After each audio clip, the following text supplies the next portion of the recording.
Hello, good morning everyone. I am Rohan. Welcome to lecture 3 of GS3 Mains. This is a free mentorship program ka lecture 3. In this month of July, we are covering GS3 lecture. In the question and answer format, we will cover all GS paper, GS 1, 2, 3, 4. Please join Telegram channel. There I have shared the schedule of this mentorship program. And please like the video and please subscribe to the channel if you are new to the channel. Okay, I am already working in mission mode to guide students, and these are the comments. I felt absolute blessing it is. See, this is comment by Srishti Chauhan. Amazing sir, coaching में जहाँ ढेर सारा पैसा समय देने के बाद भी इतना कमाल का कंटेंट नहीं मिलता है, वहाँ पर आप फ्री में प्रोवाइड कर रहे हैं. Thank you so much. Thank you Srishti ji. Then IS Kali, I am privileged to found you as a mentor. Thank you. I believe that now I won't be misguided. I am in safer hands to utilize my time wisely. So this, I welcome you. Soon we are going to crack. And hello, it's me. उन्होंने comment किया है कि sir इतनी जल्दी ख़त्म कर दिया. First time college का वो बिफोर एग्ज़ाम नाइट वाला प्रिपरेशन याद आ गया. सीरियसली एकदम मक्खन जैसा था. बहुत इजी एंड फॉर्मल वे में सिखा दिया आपने. Thanks bunch. Huge respect for this kind of initiative. So बस यही कहना चाहता हूँ कि please join this initiative. Soon we are going to crack. Just we have to sit. Our strategy is ready. Need not to go here and there. Okay, just tick to the channel. And last, sir newspaper read करना compulsory है क्या? तो वहाँ पर newspaper का महत्व समझाने के लिए मैंने उनको ये मैसेज किया कि yes, you can skip shower, you can skip your brush daily. आप कुछ भी मत करो, आप नहाओ मत, लेकिन न्यूज़पेपर पढ़ना बहुत इम्पॉर्टेंट है. एंड और एक चीज़ इम्पॉर्टेंट कि हमने कल ही 2000 सब्सक्राइबर्स कंप्लीट किए हैं. बहुत अच्छा लगा. इतने कम समय में, हार्डली एक महीने में हमें 2000 लोगों ने ज्वाइन किया है. बहुत बड़ी अचीवमेंट है, बहुत बड़ी उपलब्धि है ये. So thank you so much for that. And this is all due to your love, your respect and your support for me, and this drives my consciousness.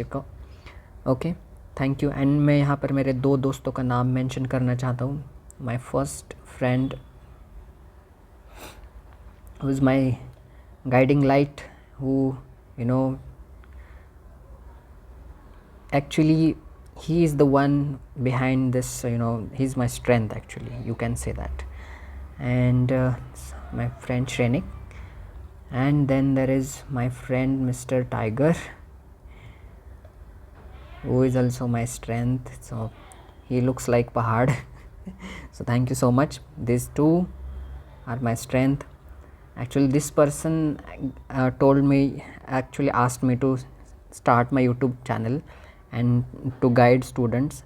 Actually, due to him, I have started this channel. So all thanks to this person. And Mr. Tiger is my strength and my whole backing up, so my emotional driver. Thank you so much for this. And let's start now. Will not एक GS3 में क्या होता है ना, कि आपको बता दूं कि हम GS3 का सिलेबस जैसे कवर कर रहे हैं. उसमें क्या है कि GS3 का सिलेबस में हम ऐसे GS3 का ये सिलेबस है, 20 पॉइंट्स में सिलेबस है.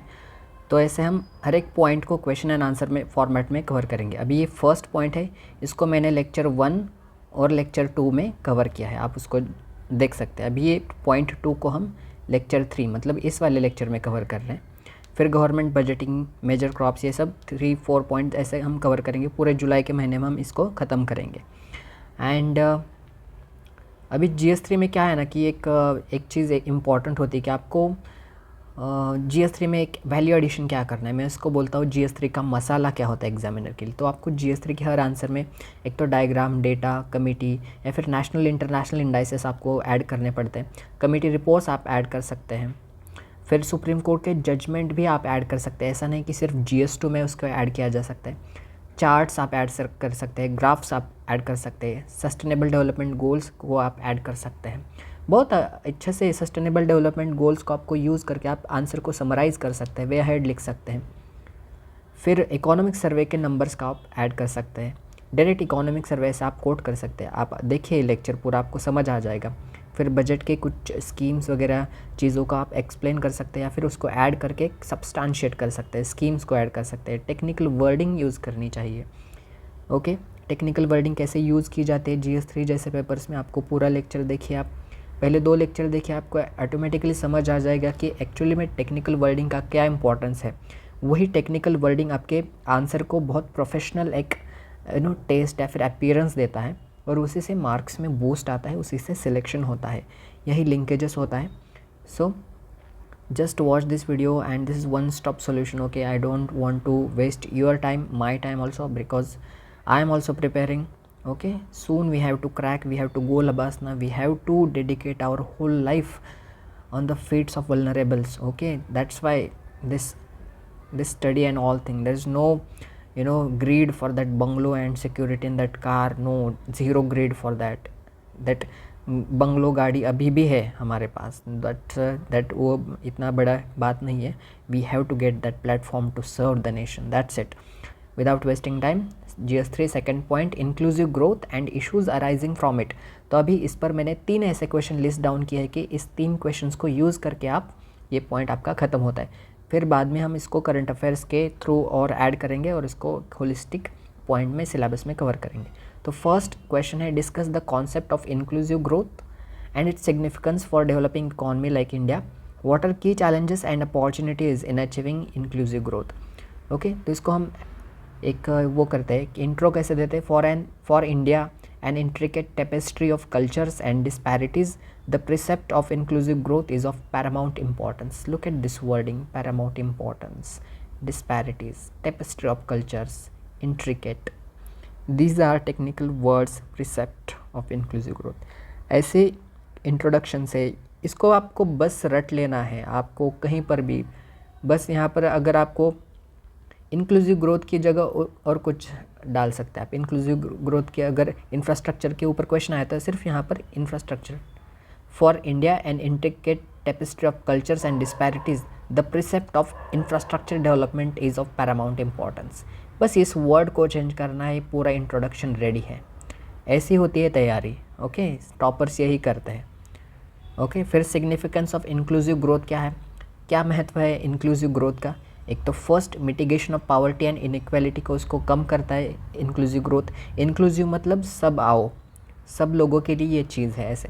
तो वर्ल्ड बैंक का डेटा क्या बोलता है, अभी मैंने वर्ल्ड बैंक इसको यूज़ किया इसको बैक करने के लिए, क्योंकि कोई बड़ा इंसान, कोई बड़ी बॉडी क्लेम कर रहे तो उनका ऑब्वियसली मानना पड़ेगा। तो वर्ल्ड बैंक जैसे ही मैंने मेंशन किया, मुझे 1 मार्क एक्स्ट्रा मिल जाता है वहाँ पर। वर्ल्ड बैंक ने कहा कि India with inclusive growth dragged 271 million individuals out of poverty between 2006 to 2016। ऐसे ये पॉवर्टी को रिड्यूस करता है। सिग्निफिकेंस हम की बात कर रहे हैं, क्योंकि क्वेश्चन में देखिए क्या पूछा है हमें, एक तो सिग्निफिकेंस पूछा है इंक्लूसिव ग्रोथ पर, वो है क्वेश्चन है, फिर उसके चैलेंजेस पूछे और फिर अपॉर्चुनिटीज़ पूछी, ऐसे 3 चीज़ें पूछी। फिर सेफगार्डिंग कोहेजन, ये इंक्लूसिव ग्रोथ का काम है। Inclusive growth augments societal consonance and stability. देखिए wording, it's technical wording, it gives you marks, it's boost your performance. Then third, nurturing human capital with skill development, quality education, health care, it fosters and boost human capital. आपकी सेहत अच्छी रहेगी, आपका skill अच्छा रहेगा, आपके education अच्छा रहेगा। वो किससे आता है, इंक्लूसिव ग्रोथ से आता है। और उससे क्या होता है कि ह्यूमन कैपिटल को बढ़ावा मिलता है। ऐसे ह्यूमन कैपिटल का क्वेश्चन 2018 में आया था प्रीलिम्स में कि ह्यूमन कैपिटल या फिर सोशल कैपिटल क्या होता है। तो ऐसे मेंस के थ्रू आपका एक प्रीलिम की भी कुछ तैयारी आपकी हो जाती है। फिर harmonising rural urban nexus, rural और अर्बन लोगों के बीच में जो भी बॉन्ड है वो एक स्ट्रेंथन किया जाता है ऐसे इंक्लूसिव ग्रोथ के कॉन्सेप्ट से। Inclusive growth cultivates holistic advancements between rural and urban practices. And then अभी सृष्टि देशमुख IAS, पता नहीं कितने लोगों को पता है, उनके कुछ 2.4 मिलियन फॉलोअर्स हैं इंस्टाग्राम पर, बहुत पॉपुलर IAS ऑफिसर हैं मध्य प्रदेश में। अभी वो बुरहानपुर में चीफ एग्जीक्यूटिव ऑफिसर है वहाँ पर। तो उन्होंने अभी 2 दिन पहले कुछ स्टोरी डाला था अपना, मैं उनको फॉलो करता हूँ इंस्टाग्राम पर। तो उन्होंने वहाँ पर बाना हेल्प सेल ग्रुप्स के बारे में बात की थी, जहाँ बहुत सारी महिलाएं मिलकर जो रूरल महिलाएं हैं उन्होंने मिलकर जो भी केले के बनाना के जो भी प्रोडक्ट्स या फिर उस बनाना ट्री या फिर बनाना के लीव्स जिस उसके सारे पार्ट्स को यूज़ करके वो बहुत सारे अलग अलग प्रोडक्ट्स बनाते हैं। तो उन प्रोडक्ट्स को बेचकर वो अपना लाइवलीहुड वगैरह ये सब सस्टेन करते हैं और बहुत प्रोग्रेस कर रहे हैं। बहुत अच्छी बात है, एक सेल्फ हेल्प ग्रुप का बहुत अच्छा एग्जाम्पल है। बस सृष्टि देशमुख ने वो स्टोरी डाली और मैंने वहाँ से पिक किया। ऐसे आपको सीखना है, सब नॉलेज आपके आसपास है, आपको बस उसको यूज़ करना आना चाहिए। देखिए मैंने इस इंक्लूसिव ग्रोथ के कॉन्सेप्ट पर मैं आपको बता दूं, मैं इसको हर एक आंसर में चिपका सकता हूँ। ऐसी एनालिटिकल अंडरस्टैंडिंग आपको आनी चाहिए। पता नहीं कितने लोगों ने देखी है उनकी स्टोरी, लेकिन बाना सेल्फ हेल्प ग्रुप ऐसे करके उन्होंने एक स्टोरी डाला था, आपको बस यूज़ करना चाहिए। Self help group in Burhanpur Madhya Pradesh helping connect rural women to urban women and market. Rural women वो प्रोडक्ट्स वगैरह बेच करके अर्बन प्रैक्टिसेस को अपना रही है या फिर अर्बन लोगों के साथ वो कनेक्ट हो रहे हैं। यहाँ पर अगर वुमेन एम्पावरमेंट की बात की जाती किसी क्वेश्चन में, तो वहाँ पर भी ये उसको आप चिपका सकते थे ऐसे। फिर इंक्लूसिव ग्रोथ का क्या सिग्निफिकेंस है, ये प्रोपेगेट करता है सस्टेनेबल प्रोग्रेस को, propagating sustainable progress by assimilating marginalised segments into developmental fold. Inclusive growth propels sustainable progress aligning with United Nation sustainable development goal 10 that is reduced inequalities. यहाँ पर मैंने SDG गोल को mention किया। जैसे ही examiner SDG गोल को देखता है, एटलीस्ट मुझे 1 मार्क वो एक्स्ट्रा दे देता है।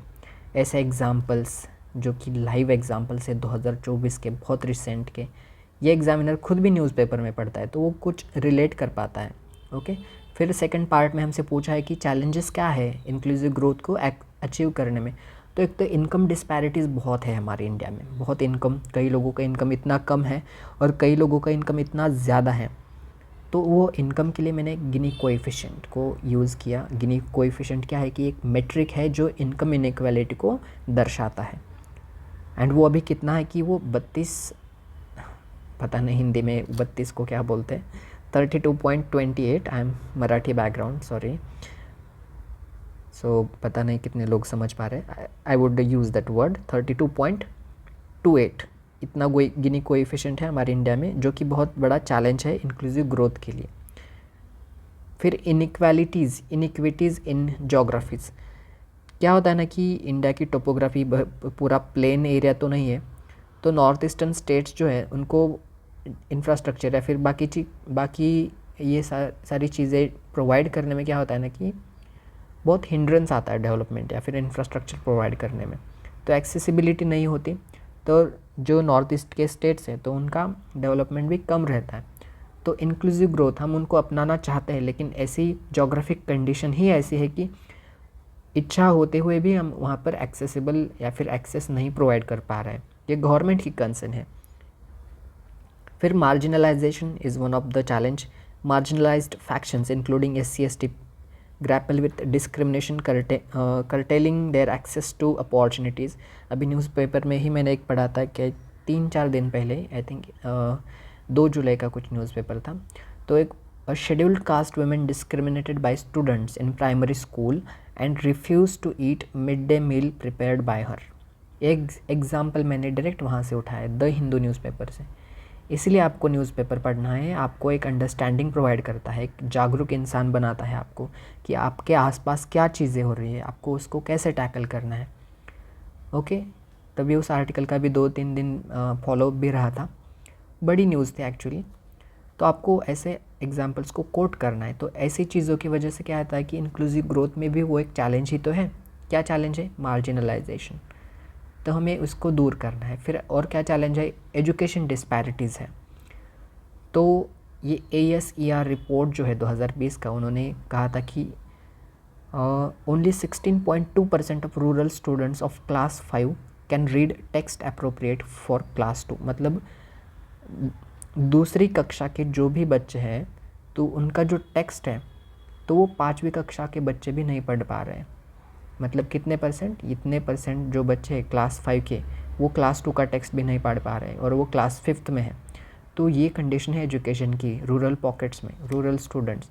ये ASER रिपोर्ट कहता है, मैं खुद नहीं कहता, हमें रिपोर्ट का नाम भी बताना है, क्योंकि हम खुद नहीं है, हम एक्सपर्ट्स नहीं, हम स्टूडेंट्स हैं, एस्पिरेंट्स हैं, अभी हमें क्रैक करना है। फिर फिफ्थ क्या है, एक चैलेंज की अनएम्प्लॉयमेंट बहुत है और अंडर एम्प्लॉयमेंट, दो चीज़ों में डिफरेंस है। अनएम्प्लॉयमेंट मतलब कुछ भी एम्प्लॉयमेंट नहीं है, बस खाली बैठे रहें, और अंडर एम्प्लॉयमेंट मतलब 3 महीने एम्प्लॉयमेंट है, 9 महीने नहीं है, 6 महीने एम्प्लॉयमेंट है, 6 महीने नहीं है। मतलब कैसे कंस्ट्रक्शन वर्कर्स का होता है, एग्रीकल्चर लेबरर्स का होता है, क्योंकि सोइंग सीज़न, क्रॉपिंग सीज़न बस 6 महीने का चलता है, बाकी के 6 महीने क्या करेंगे, तो वो बैठे रहते हैं, इसको अंडर एम्प्लॉयमेंट बोलते हैं। तो periodic labour force survey, PLFs, देखिए मैंने यहाँ पर भी रिपोर्ट कोड किया है, एक मार्क एक्स्ट्रा मिल जाता है। आपके अपने हिसाब से डेटा नहीं डालना है, बहुत सीखे हुए पढ़े हुए लोग आपका पेपर कॉपी चेक करते हैं, तो किसी रिपोर्ट को या फिर डेटा को बैक्ड करके किसी ऑर्गेनाइजेशन को उनका नाम लेके आपको जो भी डेटा आगे बताना है वो आपको बताना होता है, ऐसे ही नहीं। बस ऐसा नहीं बोल सकते कि 6.1% का अनएम्प्लॉयमेंट रेट है इंडिया में, लेकिन कैसे, क्या प्रूफ है, तो हमें बताना है कि PLFS ने कहा है, ऐसे उनकी 2022 की रिपोर्ट है। फिर अपॉर्चुनिटीज़ मैंने हब एंड स्पोक मॉडल में बताई है कि अपॉर्चुनिटीज़ क्या है, कि एक तो डिजिटल एनकम्पसमेंट, ये हो सकता है डिजिटल लोगों को आप डिजिटल का प्लेटफॉर्म्स का यूज़ करके आप लोगों को इंक्लूड कर सकते हैं, इंक्लूसिव बना सकते हैं चीज़ों को। फिर financial aiding to marginalised, financial help कर सकते हैं, बहुत सारी स्कीम्स है ऐसे, तो उनको ऐसे इंक्लूड कर सकते हैं। फिर कैटलाइजिंग सोशल वेलफेयर प्रोग्राम्स, जो भी सोशल वेलफेयर प्रोग्राम्स हैं तो उनको कैटलाइज कर सकते हैं, उनकी एफिशिएंसी और बढ़ाकर उसको इंक्लूसिव और ज़्यादा बना सकते हैं। फिर एग्रीकल्चर को रिवाइटलाइज कर सकते हैं, कुछ पर्क्स, एवेन्यूज़ ये सब प्रोवाइड करके। एंड फिर स्किल को बढ़ा के आप लोगों को इंक्लूसिव बना सकते हैं, चीज़ों को उनको इंक्लूड कर सकते हैं बहुत सारे लोगों को। बस यही अपॉर्चुनिटीज़ है। और एक वे फॉरवर्ड, एक अच्छा वे फॉरवर्ड क्या होता है, कंक्लूजन कभी नहीं लिखना है, हमेशा याद रखिए, पहले 2 लेक्चर में मैंने बताया है। Okay, as India steers its voyage towards inclusive growth, it's not only fulfills its social contract with its populace, but also emerges as a beacon of global emulation. Look at this wording, such a beautiful way forward. यही impact होता है, कितना straight forward, ऐसा हथौड़ा मारा है ऐसे sir पर, ऐसा खटाक से, ऐसा अच्छा वाला वे फॉरवर्ड लग रहा है। ऐसा वे फॉरवर्ड कोई भी देखेगा तो ऑब्वियसली बस उसने ये वे फॉरवर्ड आपका अगर उन्होंने देख लिया तो आपको वो बाकी के 19 क्वेश्चन भी नहीं देखेगा, ऐसा वाला वे फॉरवर्ड है। ओके, बस आपको वो एक आपका इंप्रेशन छाप पड़ जाती है उसके माइंड पर कि ये इस काइंड ऑफ स्टूडेंट है। ओके, तो ऐसे वो करना है आपको, बस इंक्लूसिव ग्रोथ को आपको रिप्लेस करना है, ऐसे वे फॉरवर्ड वगैरह आपको, इसके जगह सस्टेनेबल डेवलपमेंट हो सकते हैं, इंफ्रास्ट्रक्चर डेवलपमेंट हो सकता है, डिजिटल लिटरेसी।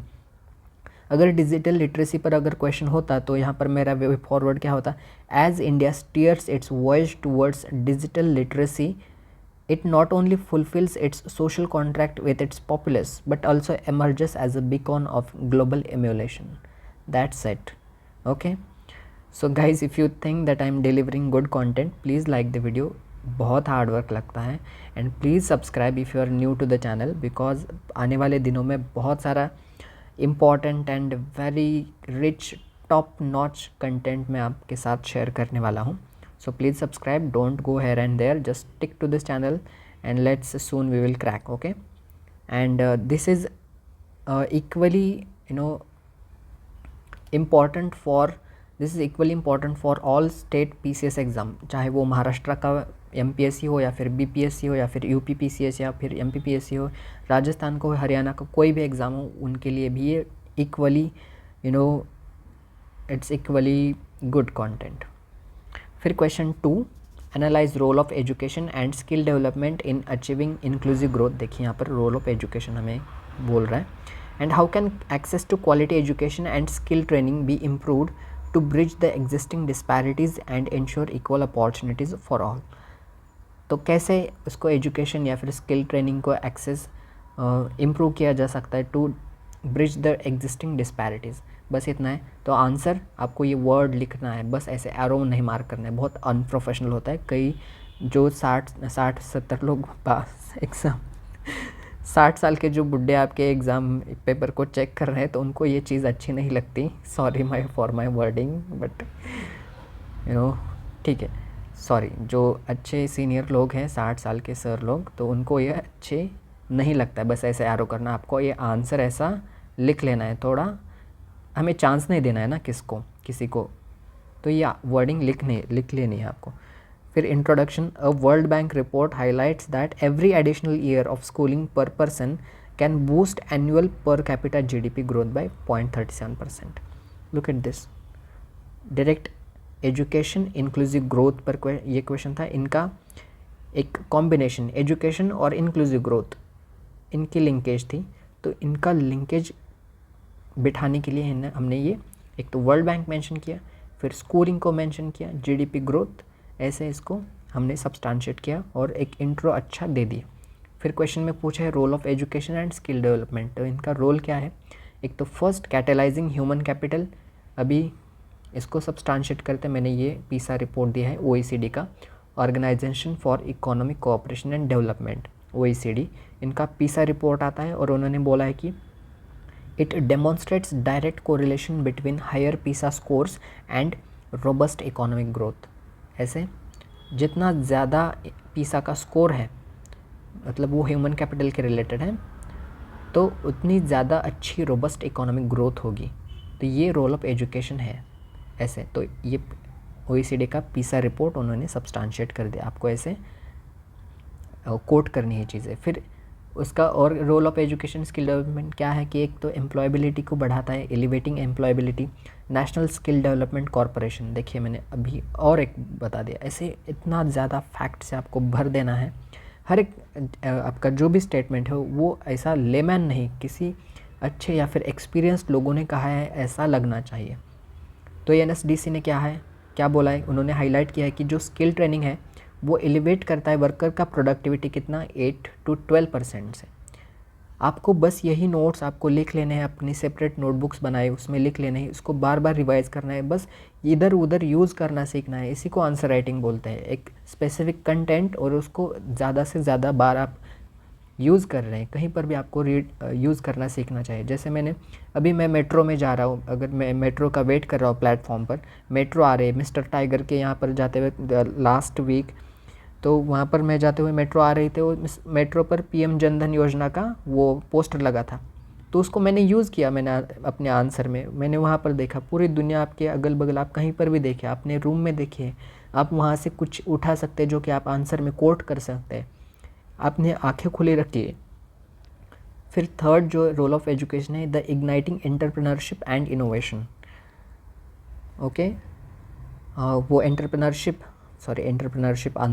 ये बहुत सारे डिफरेंट प्रोनाउंसिएशन होते हैं, यूएस में अलग होता है, इंडिया में भी बहुत अलग, जगह जगह का फ़र्क है। ओके, फिर ग्लोबल इनोवेशन इंडेक्स 2022, उसको मैंने कोट किया, जो कि बोलता है that attests that nation with advanced educational systems tend to display higher innovation performance. तो ये ग्लोबल इनोवेशन इंडेक्स 2022 का मैंने कोट किया है। तो ऐसे फिर मिटिगेटिंग सोशल डिवाइड्स को वो कम करता है, तो अभी मैंने उसको कोट किया कि इकोनॉमिक सर्वे 2022-23 ने शो किया है कि स्किल डेवलपमेंट जो है वो एक मीन्स है to bridge social and regional divides, that's it. And फिर फिफ्थ क्या है, फैसिलिटेटिंग सोशल मोबिलिटी, ये उसका रोल है। ओके, किसका रोल है, role of education skill development हमें क्वेश्चन में पूछा है। तो फैसिलिटेटिंग सोशल मोबिलिटी, देखिए यहाँ पर मैंने United Nations development programme UNDP को मैंने कोट किया। उन्होंने बोला है कि underscores that education is a pivotal factor in intergenerational mobility. Okay, यहाँ पर क्या चीज़ है पता है कि ये एक्चुअली मैंने खुद से किया है यूएनडीपी ने, तो एग्जामिनर हर जगह जाकर चेक तो नहीं कर सकता कि ये क्या है, यूएनडीपी ने बोला है या नहीं। आपको ऐसे भी खुद से कुछ यूज़ करना सीखना चाहिए। अगर चिल्ड्रन रिलेटेड कुछ आपको फैक्ट्स याद हैं तो बोल दीजिए यूनिसेफ ने बोला है, ऐसे एग्जामिनर थोड़ी जाकर चेक करेगा कि क्या यूनिसेफ ने बोला है या नहीं, उसको वही काम है क्या, वो देखेगा भी नहीं, उसके साथ पास एक सेकंड होता है बस। तो डायरेक्ट ऐसे बड़ी बड़ी ऑर्गेनाइजेशन के नाम आपको कोट करना आना चाहिए, ऐसी प्रैक्टिसेस वो करिए। कई बार तो मैं सुप्रीम कोर्ट के केसेस खुद बनाता हूँ और उस सुप्रीम कोर्ट के केसेस से वो जजमेंट निकले। ये बड़े सारे टॉपर्स, ये मेरे जो भी सिलेक्टेड दोस्त हैं उनका ये स्ट्रैटेजी है, नहीं चेक करते, आपको आंसर को फॉर्मल बनाना है, यही आंसर राइटिंग की स्ट्रैटेजी होती है। सो इस वीडियो को लास्ट तक देखिए, बहुत सारी कई बार तो हंसी आती है, पता है, ऐसे ऐसे चीज़ों को फॉलो करके लोग टॉपर बन रहे हैं, सिविल सर्विसेज क्रैक कर रहे हैं, यही चीज़ें होती है, हैक कीजिए सिस्टम को, यही होता है। ओके, एंड फिर क्वेश्चन में पूछा है strategies to improve access to quality education and skill training. Okay, technological infused learning, क्या पूछा है, स्ट्रैटेजीज। तो क्या आप कर सकते हैं एजुकेशन और स्किल ट्रेनिंग को और अच्छा बनाने के लिए, इम्प्रूव करने के लिए। Just a second, my throat. Okay, तो फर्स्ट टेक्नोलॉजिकल इन्फ्यूज़ लर्निंग हम इसको कर सकते हैं, जैसे कि लर्निंग में टेक्नोलॉजी को इन्फ्यूज़ कर दिया। सेक्टर स्पेसिफिक एजुकेशन दिया जा सकता है, जैसे कि MSBT का डिप्लोमा या फिर वेल्डिंग का कोई कोर्स, या फिर तो अगर किसी ने वेल्डिंग का स्पेसिफिक कोर्स किया है तो वो वेल्डिंग में अपना करियर बनाएगा। तो ऐसे टेक्नोलॉजी इन्फ्यूज़ लर्निंग उसको बोला जाता है। फिर modernising curricula, industry driven curricula is need of hour to boost economic growth and structural employment. Structural employment मतलब जिस अगर इंडस्ट्री में अगर एक गाड़ी बन रही है तो उस गाड़ी के सीट्स को सीट्स बनाने के लिए एक स्पेशल वर्कर चाहिए, तो वो वर्कर जो है तो वो सीट बनाने का ही एजुकेशन लेगा पूरा, वो ऐसे एक स्ट्रक्चरल एम्प्लॉयमेंट जहाँ पर जिस चीज़ की ज़रूरत है वैसा ही एजुकेशन हम उसको प्रोवाइड करेंगे और वही एम्प्लॉयमेंट उसको देगा। फिर पब्लिक प्राइवेट कोलैबोरेशन, ये तो आप किसी भी आंसर में यूज़ कर सकते हैं, GS 1 2 3 4 हिस्ट्री में भी पब्लिक प्राइवेट कोलैबोरेशन में आपको यूज़ करके दिखाऊंगा। यूज़ करने की चीज़ें होती है, आपका कॉन्फिडेंस मैटर करता है, आपकी वर्डिंग मैटर करती है, आपकी वर्डिंग से आपका कॉन्फिडेंस शो होता है। ओके, फिर इंडस्ट्री अकेडमिया पार्टनरशिप्स, इंडस्ट्री और एकेडमिया का जो पार्टनरशिप रहेगा, मान लीजिए अभी टाटा अपनी नई कार्स बना रहा है, तो वो एक एकेडमिया या फिर जो कैंपस सिलेक्शन इंजीनियरिंग के कॉलेज में गया, उन्होंने वहाँ पर बताया कि हम ऐसा प्रोजेक्ट पर काम कर रहे हैं, तो कितने स्टूडेंट्स हैं जो इंटरेस्टेड है कि टाटा का लाइटिंग आप सेट कर सकते हैं। तो ऐसा इंडस्ट्री और एकेडमी का जो एक पार्टनरशिप होता है तो उसको पब्लिक प्राइवेट कोलैबोरेशन बोला जाता है। और उससे क्या होता है कि ये इम्प्रूव करता है एक्सेस टू क्वालिटी एजुकेशन और स्किल ट्रेनिंग को, ये स्किल प्रोवाइड कर रहा है ना, उनको एक्सपीरियंस दे रहा है आगे चल कर। फिर ये क्या करता है, bridges skill gaps. And last क्या है, लास्ट क्या कर सकते हैं, 4 ही पॉइंट मैंने बता दिए, लेकिन अच्छा वाला पॉइंट, ऐसे एक एक लाइन में नहीं। देखिए मैंने पॉइंट वाइज फॉर्मेट में बहुत अच्छे से सब चीज़ों को डिस्कस किया है। फिर इंक्लूसिव पॉलिसी फ्रेमवर्क्स आप बना सकते हैं, उससे जैसे कि स्कॉलरशिप प्रोवाइड कर सकते हैं या फिर रिजर्वेशन प्रोवाइड कर सकते हैं। रिजर्वेशन भी बहुत इंपॉर्टेंट होते हैं, ऐसा नहीं है कि रिजर्वेशन गलत चीज़ है। रिजर्वेशन के ऊपर अच्छे से आप रिसर्च कीजिए, क्यों रिजर्वेशन है, क्यों लाया गया है। क्या अगर मान लीजिए कोई बड़ी पॉपुलेशन की चीज़ है और कुछ छोटी पॉपुलेशन की कुछ कम्युनिटी है, तो वो छोटी वाली पॉपुलेशन की कम्युनिटी इन बड़ी वाली कम्युनिटी में दब जाएगी, उनको मौका ही नहीं मिलेगा, रेशो उतना, इसीलिए रिजर्वेशन होता है। रिजर्वेशन कोई बुरी चीज़ नहीं है। ओके, PM कौशल विकास योजना, रिजर्वेशन के ऊपर बहुत सारे लोग कई लोग सवाल उठाएंगे, लेकिन आप सिविल सर्वेंट बनने जा रहे हैं, आपको सही से पता होना चाहिए रिजर्वेशन क्यों है, उसका क्या फ़ायदा है, क्यों वो एक्चुअल में है। अगर आपने ठीक से रिसर्च किया तो आपको वो डायरेक्ट ऐसे ब्लाइंडली किसी चीज़ को क्रिटिसाइज़ नहीं करते। ओके, फिर वो अभी इंक्लूसिव पॉलिसी फ्रेमवर्क, मतलब पॉलिसी फ्रेमवर्क क्या हो सकता है, जैसे कि जिससे वो किया जा सकता है स्ट्रैटेजीज़, मतलब एक्सेस टू क्वालिटी एजुकेशन और स्किल ट्रेनिंग को अच्छे से बनाया जा सकता है। तो जैसे कि स्कीम्स लाइक PM कौशल विकास योजना, ये स्किल देगा। फिर हुनर हाथ, ये भी स्किल प्रोवाइड करेगा। फिर DDU-GKY, दीन दयाल उपाध्याय ग्रामीण कौशल योजना, ये स्कीम जो है वो भी SC ST के लोगों को या फिर स्टूडेंट्स को वो स्किल प्रोवाइड कर रहा है, तो ऐसे। और फिर वे फॉरवर्ड, हमेशा वे फॉरवर्ड लिखना है, कंक्लूजन ऐसा वर्डिंग नहीं लिखना है। कंक्लूजन 60-70 साल के लोग, मरने तक आ गए लोग इतना, तब भी वो कंक्लूजन नहीं प्रोवाइड करते, ऐसे क्रिटिकल इश्यूज़ है ये क्या सीधी सिंपल वाली चीज़ें नहीं है। ब्यूरोक्रेट्स, सीनियर ब्यूरोक्रेट्स, जितना हमारा एज नहीं उतना उनका एक्सपीरियंस है, वो लोग कंक्लूजन नहीं दे सकते। Cabinet committee on economic affairs, वो सारे लोग मिलकर, इतने बड़े लोग, वो बैठ के, सेक्रेटरीज़ का ग्रुप बैठ के भी कंक्लूजन नहीं दे सकते आपको, तो वो लोग नहीं दे सकते तो हम किस खेत की मूली हैं। ओके, तो हमें बस ये फॉर्मल वर्ड यूज़ करना है, वे फॉरवर्ड या फिर वे अहेड। तो देखिए वे अहेड क्या है हमारा, the confluence of education and skill development is the centrifugal force propelling inclusive growth, that's it. such a good wording. Simple, lucid, striking, impressive. Question third, ये syllabus GS3 का जो syllabus number .2 हम discuss कर रहे हैं inclusive growth वाला, तो इस पर 3 क्वेश्चन मैंने लिस्ट डाउन किए थे, 2 हमने डिस्कस किए, अब ये थर्ड क्वेश्चन है। थर्ड क्वेश्चन को अप्रोच करने से पहले once again please like the video, please subscribe if you are new, and comment anything if you like this. You can say that's a very nice initiative, you can आप कुछ भी comment कर सकते हैं, आपका कमेंट वगैरह अच्छी चीज़ें बहुत अच्छा लगता है, it drives me.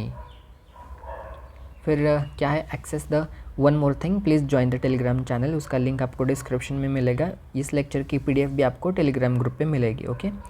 Okay assess the role of social welfare programmes. Social welfare programmes ये क्वेश्चन का मेन है, जो प्रमोट करता है इंक्लूसिव ग्रोथ को, और उसका इफ़ेक्ट आपको एनालाइज करना है। किसका, कुछ फ्लैगशिप स्कीम्स को आप लिस्ट कीजिए और उसका इफ़ेक्ट आप एनालाइज कीजिए।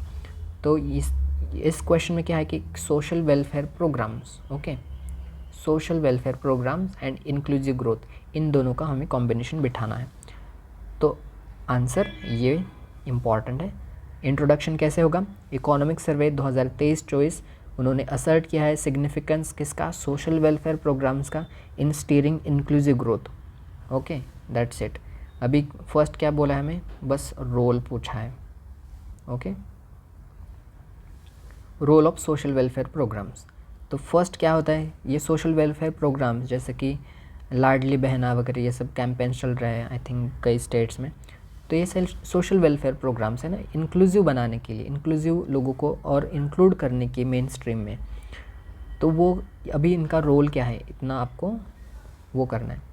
एक तो वल्नरेबिलिटी को मिटिगेट करते हैं, okay, programmes targeting education, health, mitigate vulnerability, जैसे कि PM जननी सुरक्षा योजना, इसको मैंने 2023 प्रीलिम्स में आया था तो मैंने उसको वहाँ से उठाया। PM आयुष स्कीम, फिर PM कौशल विकास योजना, ये स्किल देता है, ये हेल्थ देता है, ये विमेंस को या फिर मदर्स को उनकी हेल्थ प्रोटेक्शन देता है, जननी सुरक्षा योजना। फिर सेकंड क्या है, इनइक्वालिटी को इरोड करता है, इनइक्वालिटी को कम करता है। ऐसे सोशल वेलफेयर प्रोग्राम्स जो कि टारगेट करते हैं जो रिसोर्सेस होते हैं, सोर्सेस होते हैं, मेडिसिन हो या फिर फंड्स हो, तो ऐसे सोशल वेलफेयर प्रोग्राम्स ये मार्जिनलाइज सेक्शंस हैं तो इनकी तरफ डायरेक्ट करता है और स्ट्रैटेजिकली बहुत दिमाग लगाकर उनकी रिड्यूस करता है, सोशो इकोनॉमिक डिस्पैरिटीज़ उनको रिड्यूस करता है। ये सोशल वेलफेयर प्रोग्राम्स का काम होता है। फिर ह्यूमन कैपिटल एनहांसमेंट वो होता है, education and health care provisions embedded in this programmes augment human capital. Okay, then मतलब किसी को एजुकेशन दिया, किसी को हेल्थ केयर दी तो वो और अच्छे से काम कर पाएगा, ह्यूमन कैपिटल बढ़ रहा है हमारी कंट्री का, तो यही बात थी। फिर फोर्थ में cohesion and stability, by catering to fundamental needs of marginalised groups social welfare programmes foster social harmony and stability, that's it. इतना कुछ एक्सप्लेन करने की ज़रूरत नहीं इसमें। और फ्लैगशिप स्कीम्स जैसे मैंने यहाँ पर MG NREGA, Mahatma Gandhi national rural employment guarantee act, ये इसका फुल फॉर्म है। और एक बार बताता हूँ, कई लोग फर्स्ट अटेम्प्टर होते हैं तो इसका इतना पता नहीं होता। ओके, अगर आपको पता है तो बहुत अच्छी बात है, आप वेटरन है। फिर Mahatma Gandhi national rural employment guarantee act, okay, जो क्या करता है कि 100 days of wage employment provide करता है रूरल हाउस होल्ड्स को, और अभी तक 13 crore household have benefited bolstering livelihood security and rural development. ये 100 दिन एटलीस्ट साल का लोगों को एम्प्लॉयमेंट प्रोवाइड करता है, कि एटलीस्ट 100 मतलब 1/3 कुछ 1/3 साल का ये एम्प्लॉयमेंट प्रोवाइड करता है, डेली वेज भी देता है। और एक फ्लैगशिप स्कीम मैंने ये यहाँ पर मेंशन की है कि PM किसान, प्रधानमंत्री किसान सम्मान निधि योजना, प्रधानमंत्री किसान सम्मान निधि योजना, ऐसे extends direct income support to farmers, ये स्कीम है। और अभी 2023 में अभी लेटेस्ट डेटा 2024 वाला अभी तक PIB के वेबसाइट पर अभी तक अपलोड या फिर अपडेट नहीं किया गया है। तो 2023 का मैंने जो भी लेटेस्ट वाला था तो उन PIB के वेबसाइट्स मैंने वहाँ से लिया है कि 14 करोड़ जो फार्मर्स है those are registered beneficiaries and elevating their economic status. 14 crore farmers को इस स्कीम का बेनिफिट हुआ है। 14 करोड़ फार्मर्स मतलब 14 crore families. Okay, 14 crore families मतलब 4 आपने मल्टीप्लाई किया तो कितना होगा 56। ओके, इतने 56 करोड़ लोगों को डायरेक्ट बेनिफिट है, इंडिया की पॉपुलेशन के half at least. And way forward क्या है? The potency of social welfare programs like MG Narega, PM Kisan in poverty alleviation, unemployment moderation echoes their transformative influence. That's it. इसको आपको बस use करना सीखना है, बस इन चीज़ों को रिप्लेस कीजिए, बाकी सब सेम रहेगा। किसी भी स्कीम आ गई, सपोज़ मान लीजिए कोई स्कीम आ गई जननी सुरक्षा योजना पर, आपको क्वेश्चन आंसर लिखना है, पूरा आपने लिख दिया और लास्ट में बोल सकते हैं वे फॉरवर्ड में the potency of social welfare programmes like Janani Suraksha Yojana in poverty alleviation, unemployment moderation echoes their transformative influence. Okay, unemployment को बस कट करना है हिसाब से, आपको बस यही सीखना है। तो ऐसे हमने GS3 के सारे 3 क्वेश्चंस हमने सिलेबस नंबर पॉइंट को हमने पूरा डिस्कस किया 3 क्वेश्चन के थ्रू। टेलीग्राम चैनल ज्वाइन कीजिए, इस लेक्चर का PDF जो भी मैंने आपको यहाँ पर बताया वो PDF आपको टेलीग्राम पर मिल जाएगा। ये लेक्चर देखना इम्पॉर्टेंट है, बस PDF रट के ऐसा नहीं होगा। जो ऐसी चीज़ें मैं इनसाइट्स आपको बताता हूँ वो लेक्चर में ही बता सकता हूँ ना, मैं आपको टाइप करके तो नहीं बता सकता टेलीग्राम पर तो मैं आपको मटेरियल शेयर कर सकता हूँ। तो यही चीज़ होती है। Thank you so much. इसी के साथ हमारा लेक्चर 3 ख़त्म हुआ और लेक्चर 3 के साथ सिलेबस का पॉइंट 2 हमारा ख़त्म हो गया। किसका? GS3 का। तो ऐसे ही हम GS 1, 2, 3, 4 पूरा कवर करेंगे October 30 तक। Okay, that's it, this is the timeline. Thank you so much. Please like, share, subscribe and all the best. Take care of your health. Thank you, bye bye.